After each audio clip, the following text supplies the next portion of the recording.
एक मासी लगले दूसरे मासी अवारो तीसर मासी हो ई सखी हो चौथी महीना जब लागिला गर्भ जनाइल हो पांचवी महीना जब लागल छठा नियराइल हो ई सखी हो सतवी महीना जब लागिला कंस पापी जाने लहो ई सखी हो सतवी महीना जब लागिला कंस पापी जाने लहो हाथवा में डाले हाथ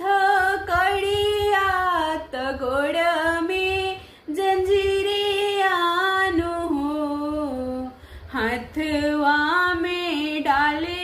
हाथ कड़ियात गोड़ में जंजीरियानु हो ई सखी हो हनी दिहले बजार किवाड़ पहरुआ सभ जागिला हो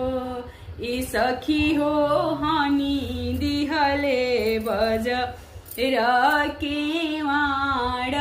पहरुआ सभ जागिला हो अठवी महीना जब लगले तनवेनी यराइल हो ई सखी हो नौवे महीना जब बीतलता कान्हा जी जानम